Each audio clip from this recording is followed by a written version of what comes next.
So, we all know we live next to a lake. Now, lake is Ullswater, which many people regard as the most beautiful lake in England. The landscape and the communities who live there have been captivating people for centuries. There's no evidence at all that this interest has waned. In fact, quite the reverse. 4,000 people or so live in this valley. 600,000 people visit every year. So we are very privileged to be here and to experience the beauty and the people that live here. But many come not just to experience the beauty of the lake and its peoples around it, but to see the place where Donald Campbell, in his iconic Bluebird, first broke the world's water speed record on July the 23rd, 1955, at an average speed of 202.32 miles per hour.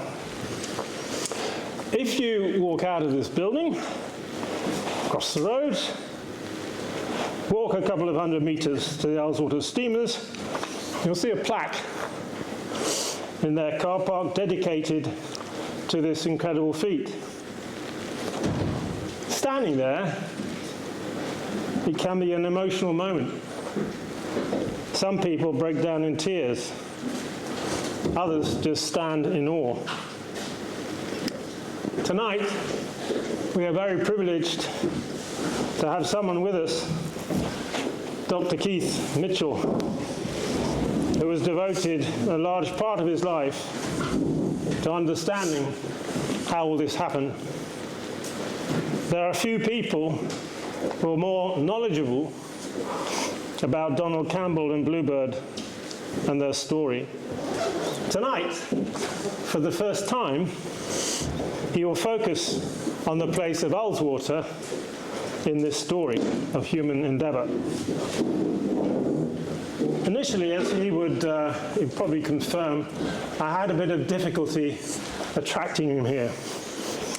But to my great joy, and yours too, I hope, he took up the challenge, and he's here now, this evening, to share with us his story of Donald Campbell, Bluebird, and Ullswater. He's given this talk this title, Into the Water Barrier, Donald Campbell and Bluebird K7 on Ullswater. Without more ado, I'll pass the floor to Keith. He upset a lot of people during his racing and record-breaking years. You had to be careful of doing a financial deal with you, because he had this saying that, which he told Donald, he said, if you're ever going to engage in some sort of, what shall we say, project to make money, make sure you do it with other people's money. And indeed he worked. He managed to do all sorts of things, which some of it would fail, but it was other people who were backing him who actually lost. So he was a bit of a chap, should I say, worldly wise. Now, the thing was that his father was a very rich diamond dealer in London, William Campbell, a man of some money and repute in London. He was one of the Lloyd's names, and so his plan for his son, and this was Malcolm, of course, in the early 1900s, was to have a role in Lloyd's in the city. And Malcolm was then duly introduced to brokers who were working for Lloyd's, and he was quite successful at it. And one thing he did, which made Lloyd's a great deal of money, was to design an indemnity policy for Fleet Street newspapers against libels of any articles that they had published. Fleet Street took it up in a huge way, and he then, of course, based on that reputation, became a Lloyd's name himself. However, that wasn't his driving ambition by any way, shape, or form. And to his father's chagrin, he declared that he didn't want to continue working for the brokers because his pursuit and his drive was to break records, to race motor cars, bicycles, anything that he could race around the suburbs of London, he would do in his youth. And this is an interesting little instance from the record of the magistrates in 1897, right? And I think it says everything about the young Malcolm Campbell. Fine 10 shillings, and let that be a lesson to you not to go so fast in future, Malcolm Campbell. He was just 12 years old. So, you see, it was already in his genes there, and his father was fighting a losing battle, trying to deflect him into, work in the city. And indeed, they fell out, and he left home and wanted to pursue his own path in record breaking, and his father just wrote him off, essentially. So that was the breakup. Anyway, his first racer, and I need to make a distinction here between racing and record breaking. So Malcolm Campbell started as a racer, and this was his first car here, which is a French Dirac car, designed and built in 1905 with a huge engine of 10.5 litres, but as was the technology of the day, only produced something like 100 or 120 brake horsepower. Now, if I want you to hang on to a detail as we move through this record breaking business, hang on to that amount of horsepower. So in 1905, or when he purchased the actual car that we see here, and the actual swindle the original owner out in the purchase. So it just illustrates another aspect of what he was like. And here we see him seated here. And this is the first Bluebird. Now, but there's a wonderful story associated with this, because originally this car was called the Flapper, which was not a particularly complimentary, or should I say, flattering, or something that caught your imagination for a racing car. Completely underwhelming. Anyway, one evening he was at the London Theatre, I think it was the Haymarket Theatre, and there was a play by Maeterlinck called The Bluebird of Happiness. And this is the story of two siblings who are wanting to get in touch with past relatives, and the Bluebird of Happiness has the capacity to bring back those old parents and grandparents to their existence. Well, Campbell apparently was absolutely taken with this. Bluebird, wow, what a name for my cars.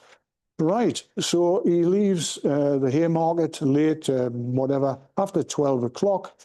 He gets home at 2 o'clock in the morning. He rings up his local chandlers, right?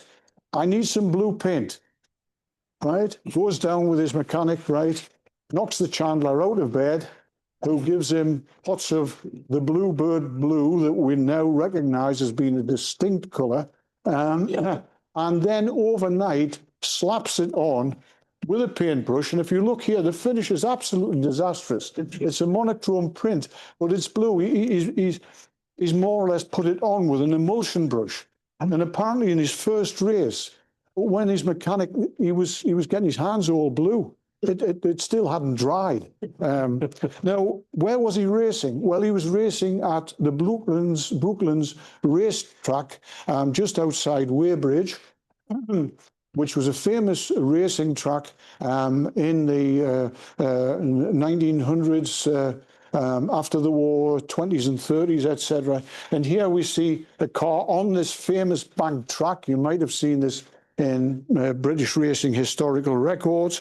It's still, part of it exists today. And in fact, that picture there is the car just coming round that part of the of this banked track, which of course the concept or the idea was that because it was banked, and you can go much faster around a banked road than kind of flat road if you're trying to turn the same way. However, cars weren't anything that was speed or anybody else hadn't done. He was interested in having a go at. So here we see him in 1912 with a home-built aircraft called Britain the First. So he was going to be the first, right, to do the reverse flight across the Channel to what Blériot had done in 1909. However, he was pretty unsuccessful in trying to fly it. He wasn't a trained pilot, and he had several attempts and bumped and went into the air and came back down. And of course, in those days when early pioneers were flying, there would be tens of thousands watching this spectacle. And he nearly ran into the crowd, and he never successfully flew it. So it was completely unsuccessful. So we move on a little bit because this interest in aviation was still maintained as we see him as the true record breaker in the 1920s. And of course, he now has a de Havilland Gypsy Moth, which he's purchased, and he calls it Bluebird, right? And who do we see here but the young 6-year-old Donald, who's been brought into the world in this atmosphere of record breaking. Now, he was an extremely severe father, right? He believed in the old maxim of spare the rod and spoil the child. And here you see Donald, who was a very mischievous child. He would go into the engineering workshops. He would hide spark plugs from Leo Villa, the mechanic. At Brooklands, where they used to use different spark plugs because of technical reasons, but he would sneak up to one of his father's competitors, get the plugs off the table when the mechanics weren't looking, and he would drop them into a bucket of oil. So his father would get an advantage, you see. So he was brought up in this entire environment. But he got into mischief, and he got a good spanking for that. And just off, we see his younger sister, Jean. Malcolm had 2 children, and Malcolm Campbell was, of course, as fathers are with daughters, might I say, he could see no ill in the daughter. Now, his first attempt at record breaking, so he now moved from racing at Brooklyn to the whole business of record breaking. And this was the driver. He wanted to be first. He wasn't interested in second, right? He wanted to be first in the world to have a record. And here we see his first car, a Sunbeam, at from my part of the world, Saltburn-on-Sea, where there's a large straight track of fairly firm sand of about 4 miles long. And racing at very high speeds needs at least this sort of track, because the speeds that one is doing and the accelerations and the decelerations, because you can imagine, look at this, the brakes on these things were virtually non-existent. So anyway, the Sunbeam here, and come back to horsepower now, the engine in there was derived from an aircraft from the First World War, when there'd been huge developments in lightweight power plants and the powers. So we're now looking at a car which has probably got something like 2 or 3 times his original Dirac. So he was unsuccessful at Saltburn. There were problems with timing, but he learned experience of handling a car, and he did something like 140, 150 miles per hour on the sands, but there was problems in the timing, so he didn't achieve any sort of record. The other potential place of record breaking is Pendine Sands in Wales, which is an even longer track of hard sand. And now we see that very car is now starting to have aerodynamic improvements, and we see the mechanic here who's working on the engine, and we've got something like possibly about 400 brake horsepower. So already we're 3 times the horsepower of the original car. So here's Malcolm, of course, and he didn't, if he didn't need to, wouldn't get his hands dirty. He was a gentleman racer. And Leo Villa, who we see here, young Leo Villa, in those days was the one, and is one of the experts on engine tuning, etc., is just setting that up. And in 1924, he set a new land speed record of 126 miles per hour on Pendine Sands. And he went on to break that record and was competing with others at the time, Sir Henry Seagrave and John Cobb and other names like that.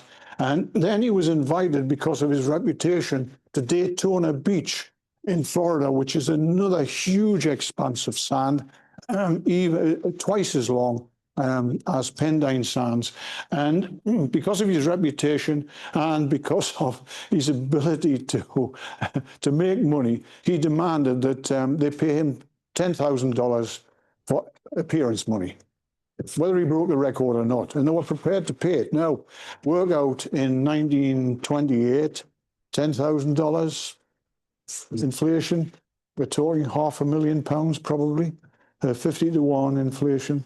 So he was making big money, but he was also being supported by Lord Wakefield, Lord Charles Wakefield, not the one that we'll come to that some of you will have familiarity with later in the talk, but Charles Wakefield, who would support him financially.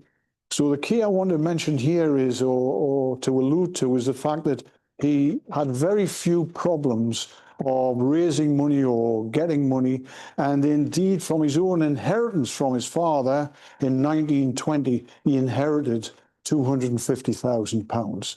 And record breaking is a very expensive business. You're at the cutting edge of technology, and these are one-off cars, so they're not mass-produced. Everything about them has got to be manufactured and put together. And here we see him at, in 1928, in one of his first runs with Leo Villa again, with the Napier Railton Bluebird. And this now has a very powerful Napier engine, aircraft engine of 550 horsepower. That car went through various stages of development. In 1931, he broke what we call the 4 miles a minute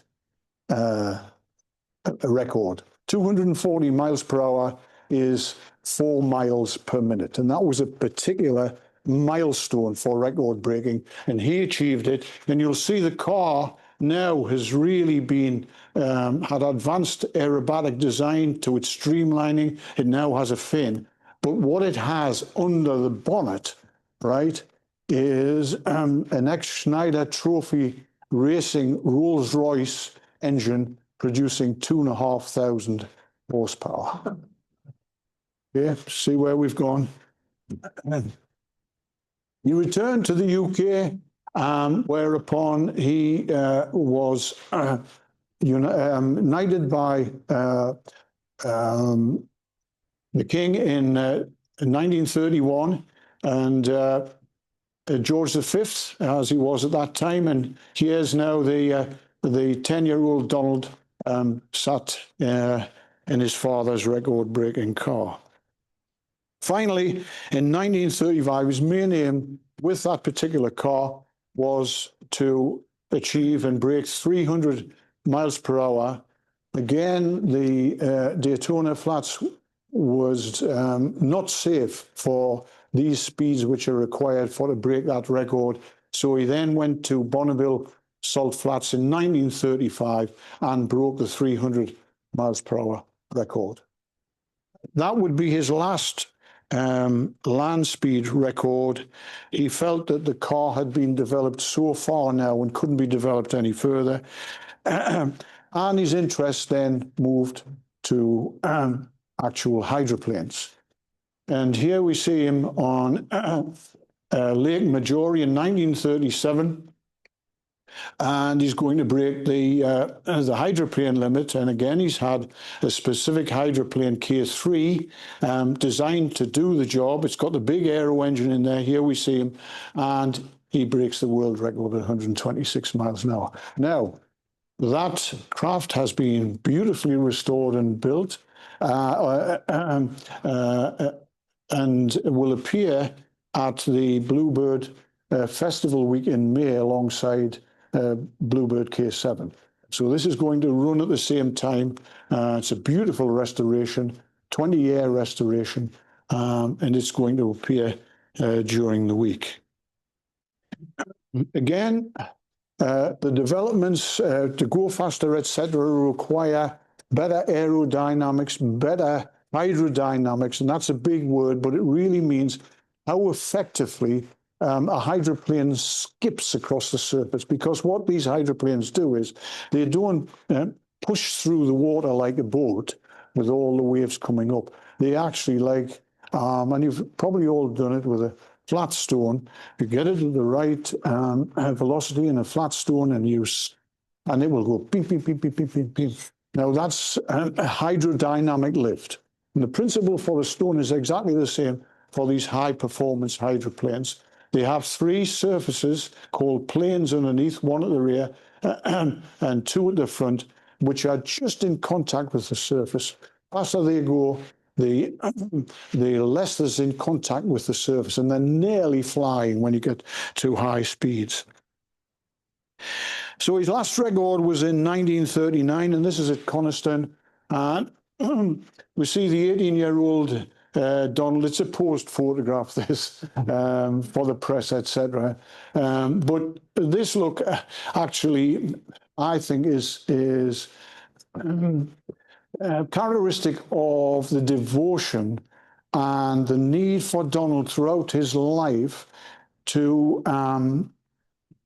achieve what his father had done, and for his father to respect him for it. And here we see Malcolm as well. As I say, that was his last particular record. Now, after the war, we move on, and in 1949, after the death of Sir Malcolm, he died as a result of a stroke on the last day of 1948. And he then didn't bequeath any of the boats or the car or any of the ancillary equipment to Donald, which was, historians have been intrigued by this and the various, what should I say, thoughts about that. And some think that he didn't feel that Donald could, achieve what he had done or had his skills, or it may have been just been a father's, what should I say, a wish that he didn't want to see him kill himself. Anyway, Donald by this stage was taking on the mantle that his father had left him, and decided to mortgage his house and borrow as much money as he could to purchase the car and also the hydroplane K4. And this was the beginning of a difficulty that Sir Malcolm never had, that Donald always had, and that was trying to raise money to support this very expensive business of record breaking. Here's Leo, now in advancing years, in a little dicky seat, and here's his first attempts in 1949, which on the first run, everything went okay, and he said to Leo, "Oh, this is a piece of cake. I don't know what my father, it's easy." Anyway, on the return run, it then went out of control, skidded one side, then the other, nearly overturned, and he had to react. And when he returned, he was grey and shaking, and he had to admit, "Oh, this is more difficult, and I know what my father, the skills he had to adopt." So anyway, now he's starting to develop his own reputation. And in 1951, he was invited to Lake Garda with Bluebird K4, with the big engine here. And Julie then wins the Ultranza Cup, which is like a race around boys. And he actually achieved the record at the event. And here we see him actually doing that. And here we see him celebrating afterwards. And at this stage, of course, he's just 30-year-old, and he is now on his way in his own right as a record breaker. Now, the problem with propeller-driven hydroplanes is that there are theoretical limits as to how fast they can go, and it's not much above 200 miles per hour. And indeed, in the early 1950s, the record for a hydroplane had been set at 178 miles per hour. Donald on Coniston with his father's boat had managed to get up to 160, 165. And he thought, well, he really wanted to go for 200 miles per hour and make a statement. So the jet engine was the propulsive force in those early years after the war, when lightweight jet engines for the aerospace industry were being developed by all the major manufacturers. The first to really adopt it seriously was John Cobb, who was a rival of Sir Malcolm. They didn't like each other. And here we see him with his hydroplane Crusader K6. And he chose to, as we'll see, go to Loch Ness, where there was obviously a long expanse of water to exploit for the record breaking. He was an entirely different man to Sir Malcolm Campbell. A man of few words, big man, big build. He was able to enjoy his record breaking and the expense that it required, because he had a London fur business which was quite successful. Here we see on his first run at on Loch Ness, and he's so happy about things at this stage. He's, if you'll see here, it's been annotated by Peter Duquesne, who was responsible for the production engineering of the craft, is at 200 miles per hour. And he's happy enough to give us a wave to the spectators, right? Well, of course, the portent was much more tragic when he returned on his return run. And what we see here in this series of slides is that Crusader, at something like 230 miles per hour, starts to cross its own wash here, and then starts to oscillate at a frequency, a resonant frequency of the boat, initiated by hitting these waves, and the front planing surface actually breaks up and fails, and the Crusader plunges into the water at this very high speed. Cobb is thrown out of the boat and tragically dies a couple of days later. So Donald Campbell was actually very upset by this, because he had a great deal of respect for John Cobb, and thought, right, well, who's going to take this mantle on for Britain? Donald Campbell was very patriotic, in the sense he believed in British engineering and British being at the forefront. And you'll hear in many newsreels of the time of talking about, pushing British engineering expertise forward. So what he did was to consult the engineers, consulting engineers, Norris Brothers, right, to develop a new hydroplane which would be propelled by jet power. Here we see the designer of the craft, that's Ken Norris, and his brother Lou here he was involved with the structure and the mechanical engineering and the materials for the new craft. And this is an early schematic showing K7 and its internal structure, the jet engine here, a very, very strong structure that the Norris brothers had been informed and analysed Cobb's crash. And so they were able to use from his disaster a lot of, should I say, knowledge and conclusions to build into the design of Bluebird. Campbell, unlike his father, wanted to be in amongst the tools.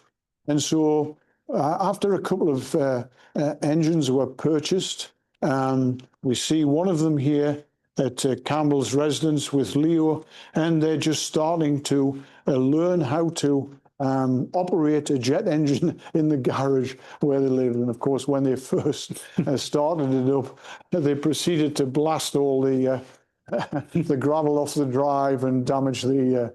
But that was the sort of thing it did. But this point I come back to is that he was very much hands-on, and you'll see many pictures, particularly up at Coniston in the final campaign, where his hands are oily. And he's right amongst it there with the spanners and things like that with the engineering crew. And so the construction, which went ahead at Salisbury Engineering in Lancashire, and it's proceeding here. Here we see him, he's looking at, and they're discussing obviously the instruments and cockpit layout here. Here's Leo Avila and the rest of the team and the engineers putting the whole thing together. At the same time, he was trying to prepare himself for an emergency, just in case the thing went down into the water, which is always a potential problem. It's called submarining, and it's obvious why that term is used. And so he thought, well, I'd better prepare myself being able to get myself out and release myself from the cockpit. So we've got a mock-up of Bluebird's cockpit here at a test tank at Tolworth, I think it's down south. And he has his oxygen supply on here. And so he was just, if you like, preparing himself for all the potential eventualities that might come to him. Finally, in November 1954, there's a rollout to the Great and the Good at Salisbury Engineering. Here we see Bluebird, which certainly it looks as though it's finished, but there was still a lot of engineering work to go on. From design to the picture that we see here took about 14 months. So from the first engineering drawings at Norris Brothers to this that we see here, this quite unique vehicle, was such a short time. And here are the Great and the Good, and we'll now concentrate a little bit on Donald here is addressing them. Here's Lady Dorothy Campbell here. This is Sir Wavell Wakefield. And if you were at the celebrations last year on July the 23rd, as I was down here, I was explaining to his, I think it's his grandson or grandson's, I'm not sure what the connection was, and a daughter or granddaughter about how Bluebird operated, etc., and things like that. They were down there. And this is Wavell Wakefield here with his wife. He at the time was the Conservative politician for Westmoreland. But what was of particular, and just another picture of Donald press photograph of him and Leo and Ken Norris, the designer, and his second wife, Donald's second wife, the New Zealand girl, Dottie. And here you see they're celebrating with a drink. Now, for those of you who are old enough, some of you might, like me, as a youngster, 7, 8, 9, 10-year-old in the mid-50s, I used to be, I used to love the Eagle comic with Dandy and Tales of Daring Do in Space and stuff like that. Well, what the Eagle comic used to do was would produce from time to time schematic diagrams of various record-breaking vehicles and things like that. And this was published in the Eagle. Wow! You look at this, and you're thinking of those hydroplanes that you saw in the 1930s that Sir Malcolm was actually operating with. This looks like something from outer space. It really does. And when young boys like myself saw this, and in the days when we were completely taken by record breaking, Neville Duke was breaking the sound barrier. Come back to him in a minute. You know, and I loved all this. I was interested in speed and of course what Campbell was doing. And then to see this, blimey, this is like a spaceship. Anyway, the practicalities was that there needed to be a lake of suitable proportions where he could attack the world water speed record. And here, Sir Wavell Wakefield, just down here on the banks of Ullswater with his clerk of works. And what they're discussing here is providing him with the facilities, a slipway, and also a boathouse where the boat could be worked on in engineering and preparation, etc., and protection during inclement weather. And Wavell Wakefield, of course, was chairman of the Ullswater steamboat company at that time, and of course owned tracts of land in the Glenridding area. So he was happy to offer those facilities to Donald. And in February 1955, we see the champagne being broken on the bows of Bluebird. Here's Dottie, and this is Jean Wales, the little girl who we just saw off that picture with Sir Malcolm, and her husband, Peter Hume, and Donald himself, Leo, and some of the other support team here. And this is the first, if you like, launch. The very point where this was is just to the right of the monument. And in fact, if you look down there, you can virtually see where it goes down towards the actual steamboat jetty. And they're pushing it out, ready for its first launch. From the other perspective, you can see the hotel at the background here. A lot more sparse vegetation in those days than there is now. And here's the boathouse, which Sir Wavell had built for Campbell and preparing for an initial run. Now, it's interesting to look at this. This actual schematic is from the book Into the Water Barrier. And I just want to look at a little bit of the details here, because we're sat here, and here's the jetty and the pier that you're very familiar to. And you'll be more familiar with the geography of all this than I am. But the record-breaking part of the dog leg, if we can describe it like that, is this bit here. It's an unrestricted, well, I'm saying unrestricted, I'll qualify that in a minute, straight piece of water of probably getting nearer to 4 miles, I think. And to break a record, the regulations in international record-breaking rules is that one has to pass between two timing points at a kilometre or a mile apart. It can be either, you can choose either. Then you have to do one run and reverse run within an hour, and the average of the two is then calculated to see if you've got a viable record. Now, Initially, Donald thought, well, I'm going to go with the longer length here, which is 1 mile. And he tried some runs to start with, and it was obvious that the problems of a very high speed accelerating up here, then having to traverse a complete mile, and then the real problem at in excess of 200 miles per hour is to decelerate through the narrows here, which, as you know, having walked that, if I wouldn't like to approach that at something like 230 miles per hour.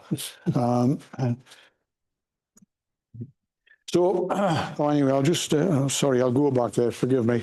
The so a run would entail being launched here, and now there's the 2 islands. These are the marker buoys that he was referencing his run to. So what he would do was he would get the boat up onto the plains, accelerate up here, and then just before Glencoyne, satisfying himself that the boat was operating, the engine temperatures, etc., and it was planing satisfactorily, the controls were working okay, he would slow down and come off the plate and just cruise to here, and then come round that particular marker buoy, and then he would hit the gas and accelerate hard towards the critical area here, and then would decelerate here, and up on the top leg of the of Ullswater, there was a refueling point here if he needed to do that.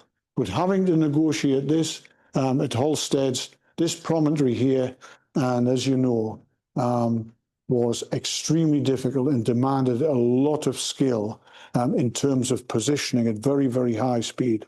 Hydroplanes are on the water, they behave like a car on black ice.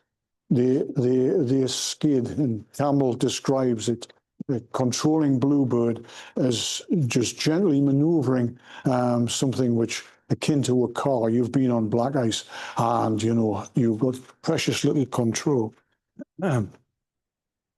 The first attempts at planing were quite unsuccessful.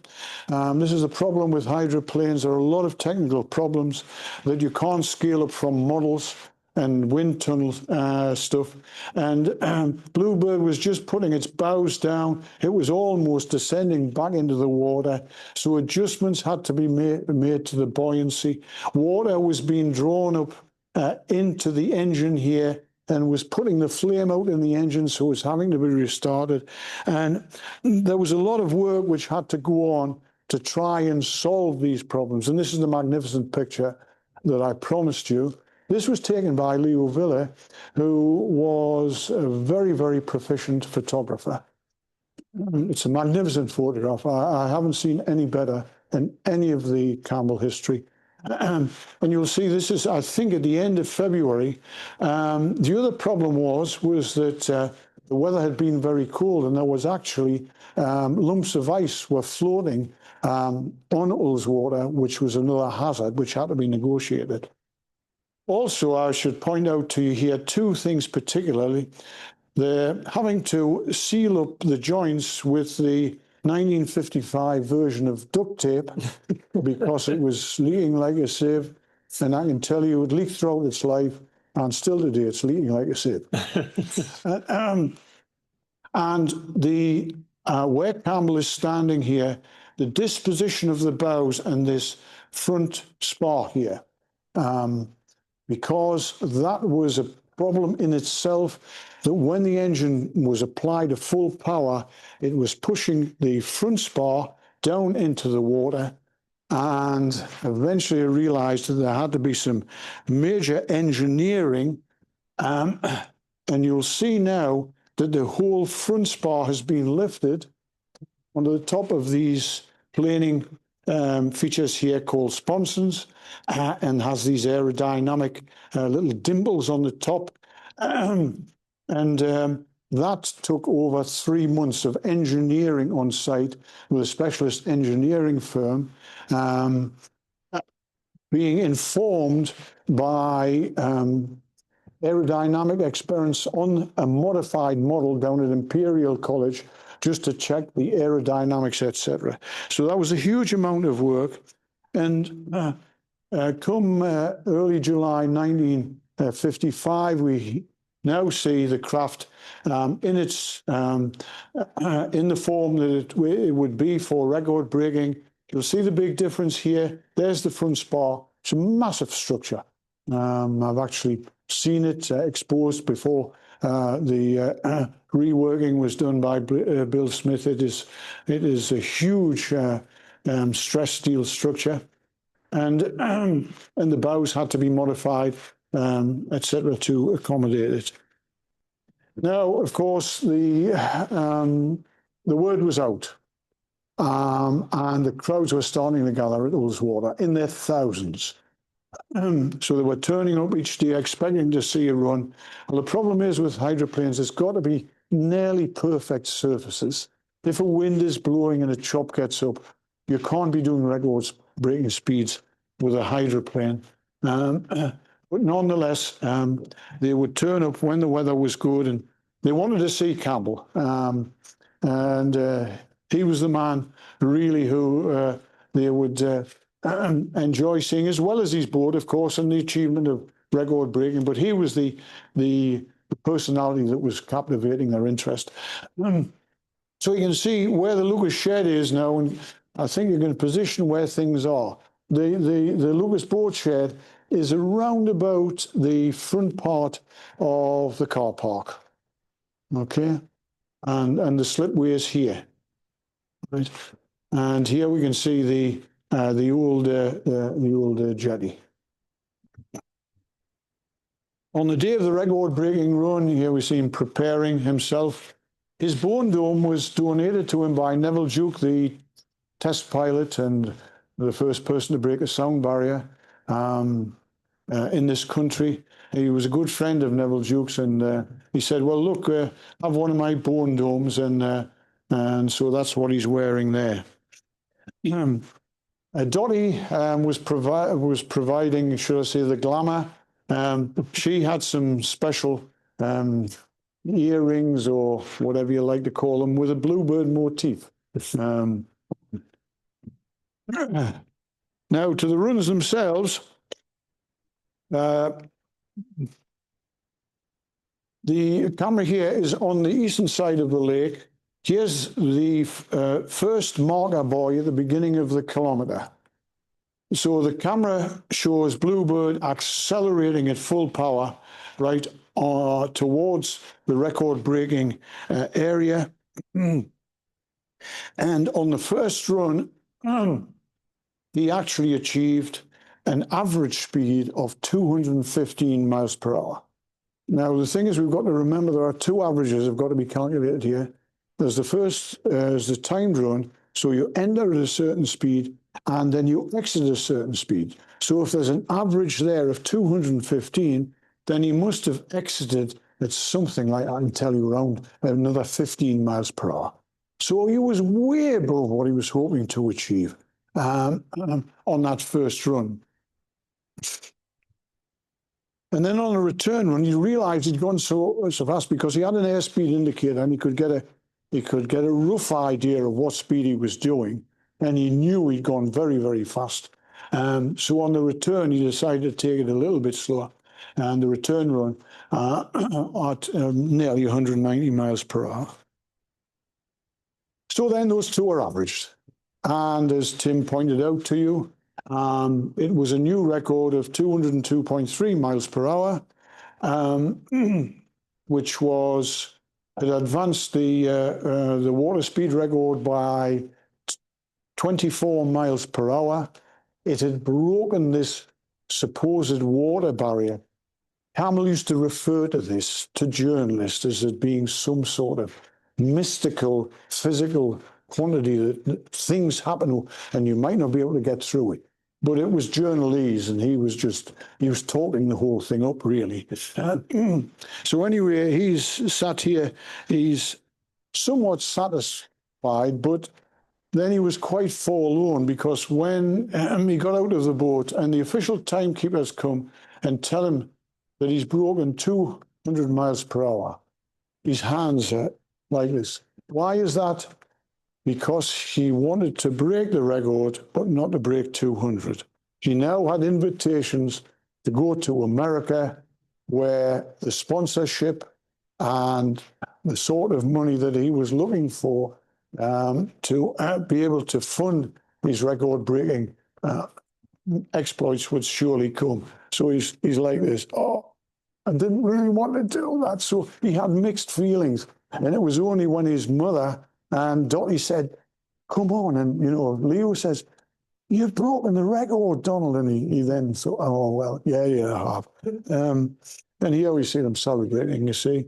And Murray Parfitt, one of his long-standing K7 team who was there in '67, Lady Campbell, Leo, and Donald and Dottie, of course, celebrating. Now, one of the great record breakers of the 1930s, who at one stage had 2 records together, both on land and on water, was Sir Henry Seagrave. Unfortunately, he was killed in the 1930s in his speedboat Miss Windermere 2 at just over 100 miles per hour. And his widow then donated this trophy for achievements in record breaking or human achievements to achieve. It didn't have to just be record breaking or land or water, or it could be mountaineering. It could be some sort of particular achievement elsewhere. And I think one of the recent, should I say, persons who was had it awarded is Lewis Hamilton for his F1 racing. Campbell was to win that 4 times. That's a record. And here we see him, I think round about the probably 1965, when he was being presented the Royal Automobile Club by Earl Mountbatten, and of his 3rd Seagrave Trophy. The 4th was presented posthumously after he was killed in '67. So what were his achievements? Well, they were quite remarkable. He broke 7 records in Bluebird K7 between 1955 and 1964. He was essentially unchallenged. The Americans couldn't challenge, nobody else, Australia. They were nowhere near what Bluebird was achieving under his hands. Those records remained unchallenged for nearly 12 years. His greatest achievement, which still exists, was accomplished in 1964 in Australia, when he broke the land speed record with the Bluebird car CN7. And on the very last day of 1964, his final record at 278 miles per hour in Bluebird K4 at Lake Dumbleyoung. And as I say, that record still holds, and I don't think that it will ever be broken. And here's Campbell's 3rd wife, Tonya, who was assisting during those escapades, if we like to say. So now we, in conclusion, we come up to the present. And as I mentioned earlier on, about the 70th anniversary last July, some of you may have been there, as I was. And here we see the beautifully restored Bluebird, wonderful piece of not only restoration, but recovery by Bill Smith from the bottom of Coniston, and is now operational and hopefully will be running again in May. And there were hundreds gathered for that particular celebration, and just showing a different aspect of it. And here we're seeing it in all its glory in that beautiful Bluebird blue, which is a particular tinge which is characteristic of the craft. And of course, this is a picture from late 1966, just before his untimely and paradoxically quite spectacular death. which took the whole world by surprise. I remember where I was, and it was a bit like when John Kennedy was assassinated. When Donald Campbell was killed on Coniston, I was in I think it was a maths lecture at Durham Technical College, and there was, and I record this in the book that I've been involved with. I think it was 9:10, and it was just after New Year, of course, January the 4th, and first lecture of the morning, a latecomer comes bouncing in. Donald Campbell's been killed on Coniston. And the lecturer didn't chastise the latecomer. He was as equally as shocked as the rest of us were. And then that evening, Pathé News, etc., showed these shots of its somersault and eventually his tragic death. But as they say, that's a story for another day. So thank you for listening. He felt it was absolutely magical. Yeah. Absolutely magical. I mean, I don't know how you managed to bring such a story to life in such a way. I mean, you're obviously your deep passion for him and the whole project comes through.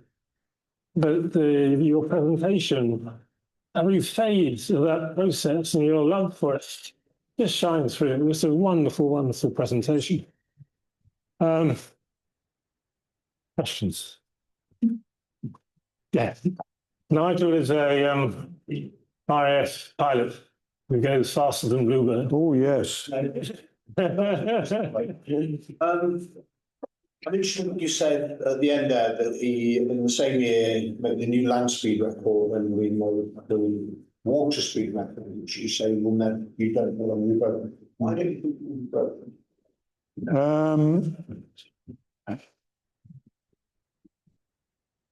First thing is that, of course, if we look at the land speed records, Andy Green broke the sound barrier. Yeah.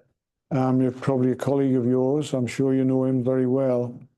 And then we had a successor, which was, I'm just trying to recall the name of, unfortunately, the funding for it, the 1,000 miles per hour. I am very pessimistic, I've got to say, about trying to push a record to 400 miles per hour in a hydroplane. They are aeroplanes. The contact with the surface of the water, if you picked up on a point about how a hydroplane planes, Bluebird, when Campbell achieved a peak of 328 on his final run, the amount of the planing surface in contact with the water was not much more than that. And the depth in the water was only about 0.1 of an inch. So to all intents and purposes, the craft is flying. But they're awful airplanes. And once the bows start to lift to beyond a critical pitch up, then there isn't any going back. The aerodynamics takes over, and you've basically had it. Now, having said that, if you've looked at any of the design of Warby's designs, Spirit of Australia, they have a tailplane, like an aircraft, which produces compensatory, I'm sorry, this has got technical, but I've been asked a question, lifts the tailplane and keeps the bows down. And Warby knew that had to be embodied in a craft to get up to those potential speeds. Does that answer your question? It does. So, Other questions? Yes, please. Yeah, you said about when Malcolm Campbell died, he didn't leave the equipment or anything to Donald. And Donald had to remortgage his house and buy it. So who was left all the equipment? Who was he had to buy it from the. He bought the boat K4, which was eventually destroyed in the back end of 1951 in Coniston, when the prop shaft mountings disintegrated at very high speed and it sank on Coniston. So K4 now doesn't currently exist. Okay? So, remind me of the original question. I'm heading somewhere. So, when Malcolm Campbell died, Oh, yes. leave any of the equipment Right. done? So, what Donald did was to sell the boats and the car, Bluebird, the 300 miles per hour car, but associated with that, which he hadn't appreciated and which he thought was in the purchase, were the high power Rolls-Royce engines, various ancillaries and bits and pieces, which were sold off on auction to for £150 to a shady car dealer. Campbell then approached him, and this shady car dealer realised that Campbell needed these if he's going to progress his own record breaking, right? So he did a deal which was no deal. Campbell had to borrow more money, right, to pay this guy through the nose to purchase that those important pieces of kit, essentially. When it came to Bluebird Case 7, finance was still a big problem. He was deeply in debt. And on the day he died, he was hugely in debt to all sorts of creditors. It's an interesting piece of history that Victor Mishcon, who became Lord Mishcon, was his lawyer. And all the creditors were then queued up against all the debts that Donald had accrued. Mishcon, clever barrister, lawyer, solicitor that he was, wrote a letter which went something like this. I'm misquoting probably. I accept that the late Donald Campbell's estate is in credit, is in debit to you, but there is only £10,000 in assets net. If you wish to progress your claim against this famous record breaker, then I suggest that it might not be in your best interests for the publicity garnered and associated with it. There were no claims made against him. Indeed, the runs at Coniston, he should have paid a premium of, I think, £1,500 for Lloyd's to cover accident insurance. He hadn't paid the premium when he crashed, and Lloyd's very generously, as a token of goodwill, actually met a considerable amount of the debts, minus the premium of £1,500. Is that okay? Is that what you're looking for? Yeah, to agree. Yeah. Any more questions? Are there any Zoomer questions from anyone? Not yet, Steve. Michael is a passionate speed car crazy man. Okay. So you're Not that speed. What sort of speed are you expecting the craft to get up from Constant? Is it a limit that's been set? Yes, quite definitely by the National Lakes Park Authority. 100 miles per hour. Bit slow. So it will be 100 miles per hour. But the problem is, I shouldn't maybe say this on a Zoom thing. The problem is that when you get a guy who is currently wholly involved in record breaking, and this happened up at Bute, the Isle of Bute on Loch Fad, when Bluebird was run post its restoration. Inevitably, these guys put their foot to the metal. So all I will say is that it will be 100 miles per hour. However, it will not be anywhere near the speeds that we've been talking about, and certainly the speeds that he achieved in his latter days. I haven't brought video tonight on that because it wasn't the subject of the talk, but I have some remarkable video from the Northwest Film Archive you won't have seen before, of the final runs, and it's frightening, I'm honest. It's quite frightening. Helen, are you as fast driver as well?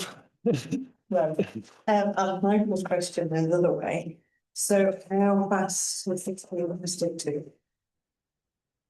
It achieved 150 miles per hour Right. on Fad. Yeah. So somewhere between 100 and 150 then. No, I can't say that. I suppose if it's an average of 2 roads equal whatever it likes. Well, Tim asked me, he said, is it just going to chug along like a boat in front of every house? I said, no. To demonstrate a hydroplane, you've got to see all the processes of it moving from it. There are distinct phases. Hydroplanes are much more difficult to design than an aeroplane. Aeroplane is easy to design in the air. It's having to interact between water and the air and aerodynamics. And as I said, hydrodynamics. It has to be a boat. It has to float. It produces lift. When you're in a rowing boat, and I remember my father was very strong, and a child at the back of a rowing boat. My father was immensely powerful, and as he pulled on the oars, the bows of the rowing boat went up, and that's hydrodynamic lift. And so anything which is like that, which it goes from standing still, then begins to rise, hopefully, and you've got the power. And then there comes a magic point where it starts to skip. And Tim, as I say, said to me, is it just going to chug along? No. I says, you will see these phases, and it takes a bit of skill to skid it and to get it to unstick. And Campbell knew how to do that masterfully. And then it then accelerates at the maximum acceleration I think Campbell had was about 0.7 G. Right, what's 0.7 G? Well, as I often point out in other talks, 0.7 G is, and I challenge you to get in your car on an airfield, as I've tried to do that. Gentleman there who's into high speed, right? Try and do this and somewhere, off the road. So 0.7 G is 15 miles per hour in the first second. The second second, 30 miles per hour. The third second, 45 miles per hour. And the fourth second, 60 miles per hour. Now, I've tried to achieve that with my car, which is not a sports car, but 200 brake horsepower on Elvington Airfield. And I managed to get to that speed in about 10.5 seconds. So we're talking about the sort of acceleration. Once Bluebird gets onto the plains, it's like a bullet out of a gun, and that's equivalent to F1 Formula One races. Will you be going out every day during the? Yes, it will be. It's a weather-related thing, obviously.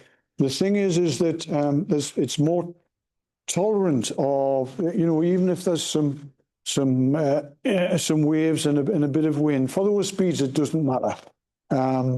The aerodynamic envelope is not being tested at 100 miles per hour, and so if it's suitable, and they're going to run it as and when they can every day That's the object, if they can.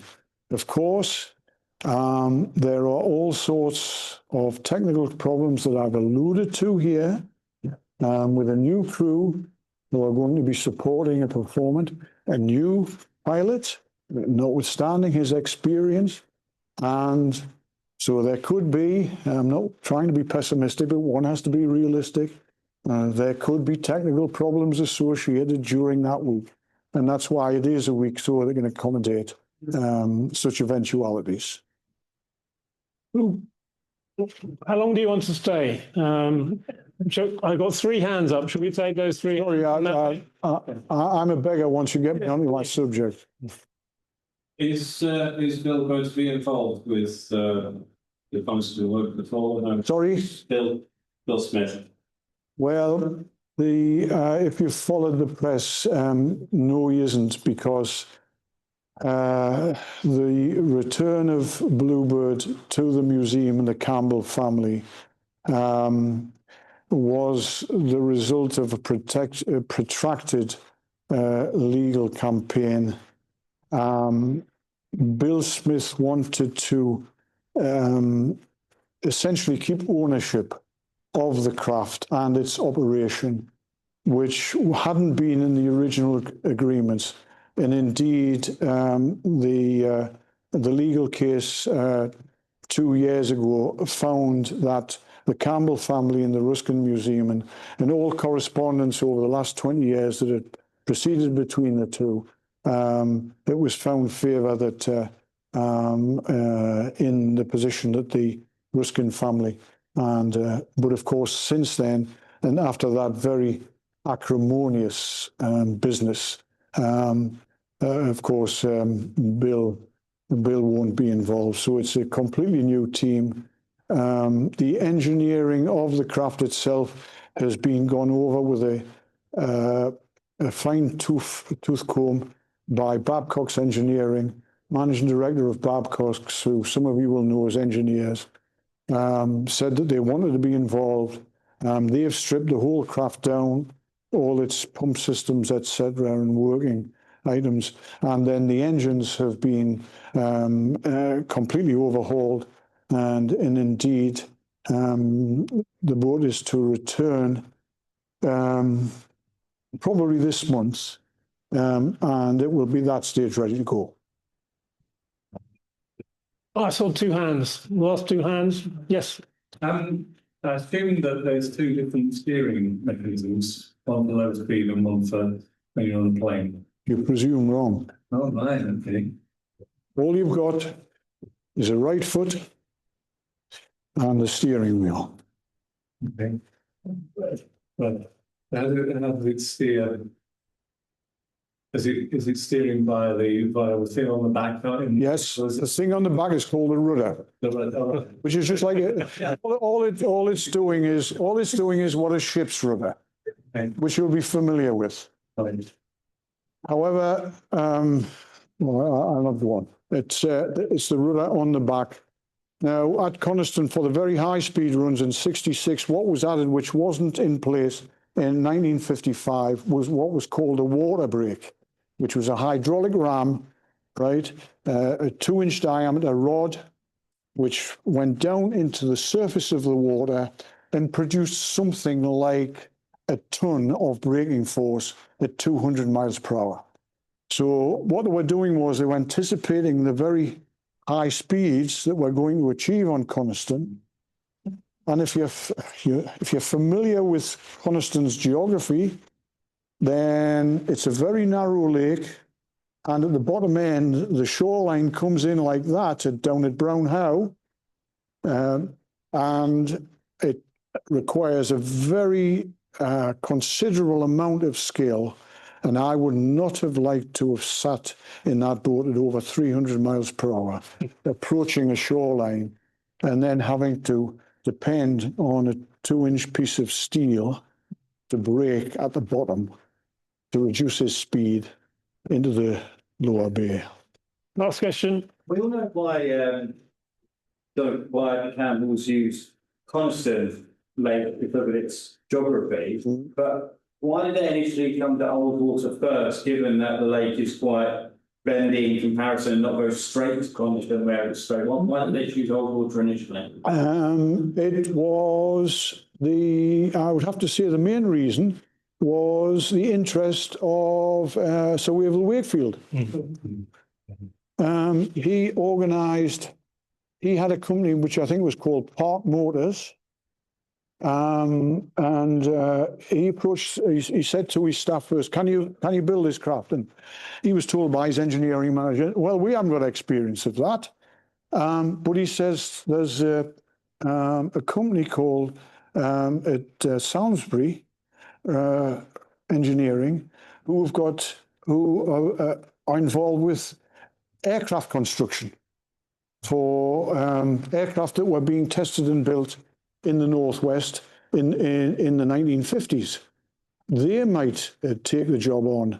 So with his influence and clout, Salisbury got on with the job.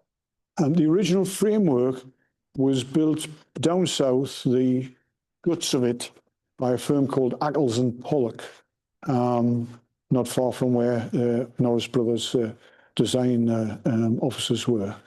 And then, of course, once he was involved with that, he saw there would be discussions, well, where are you going to do this? So I'm going to provide you with the wherewithal. Donald hadn't got the money because there weren't payments being made in this. This was pure patronage, right? So Wavell Wakefield says, come up to my place. Well, you weren't going to turn that offer down, were you? But he then had to look at it, and there's only one section, as you see from that schematic, that is suitable. But he went back to Coniston because, quite honestly, the problems of decelerating up at those narrows was really very, very dangerous indeed. And if the boat started at very high speed, if he got a bit of turbulence, a bit of residual wave, and he was starting to skid, he's trying to hit, how wide is the narrows there? 100 metres? I haven't been up there. What do you people tell me? 100 metres, 150? Don't know. You know. So, On that note, sorry. there are three things I wanted to say, brief, before I pass the floor to Gordon, who is the chair of Friends of the Ullswater Way. First thing is, you wrote a large chunk of this book. You only brought 2 books with you, and I've already snaffled one of them. There's one left, but I don't know whether anyone here would be interested in this book. Or indeed, I suppose take orders or something. I don't know how. Well, now Tim's done that, and I hesitate. And I told him this to come in with a pile of books, which for me is in bad taste. You'll see authors doing this. No. And basically, they're wanting to sell stuff, but he's decided that he would publish it. So in that regard, it's called Donald Campbell Bluebird and the Final Record Attempt. So this is by Neil Shepherd, and he, as I say, has written. I don't know.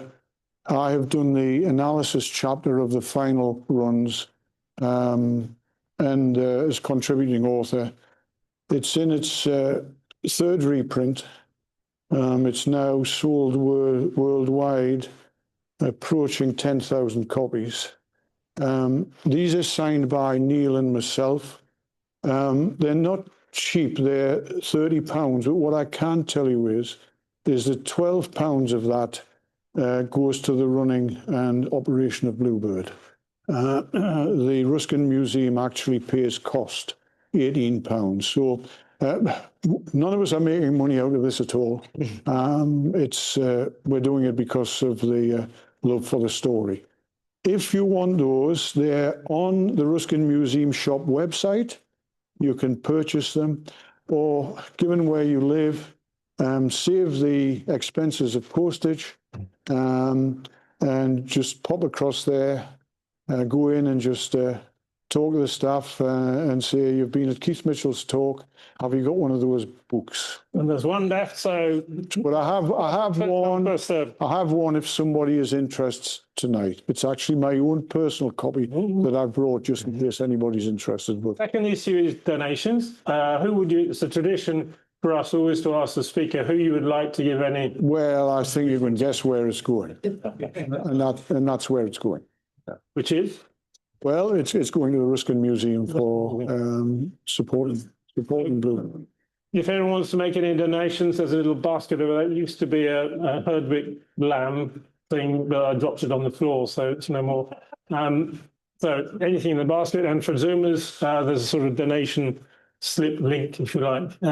So we take 50% for our own activities and 50% goes to your charity. Third thing I wanted to say is our next talk is on April the 2nd.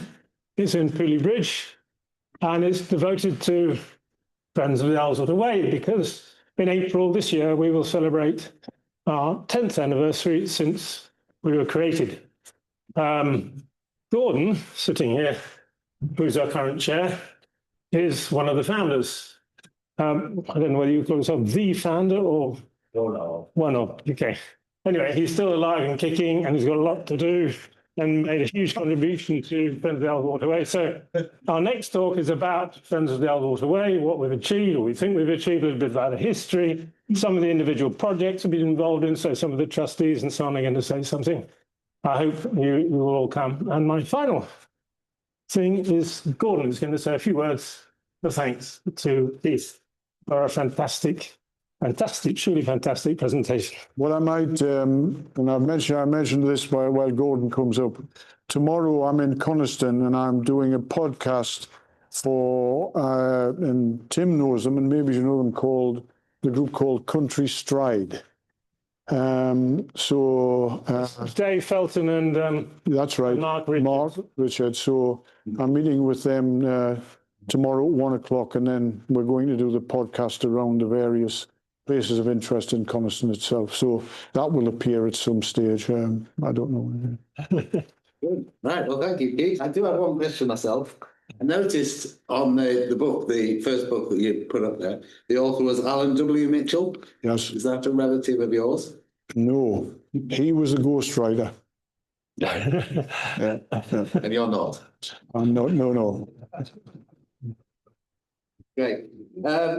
Well, I think it's fair to say that Ullswater has only made headlines twice. And there might be people here who will correct me.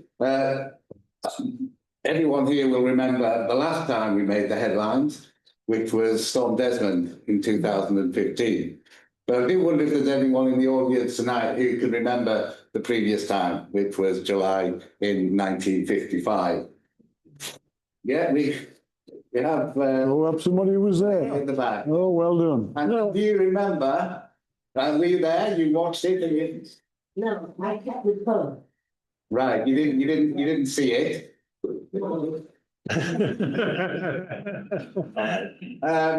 So yeah, but I do know I met several people who had seen it, and it caused such an impression to see that bird skating down the lake at 215 miles per hour on its outbound run, and they've never ever forgotten it. And even seeing it at 150, whatever it makes on Coniston, is going to be quite the impression. So I do encourage you all to go there. Bluebird K7 may not have been born on Ullswater, but clearly, and I wasn't aware of this, it was cradled and it was natured and it was brought to development and maturity here on Ullswater. And I think that's something that Ullswater can be very proud of, and Ullswater residents, we can be proud of too, and very happy to associate ourselves with that development. So I'd just like to give one thank you to Keith, as we all will, for telling us about that story, for Ullswater's involvement, and I hope you all make it to Coniston to see Bluebird speed its way there. So Keith, thank you very much. My pleasure.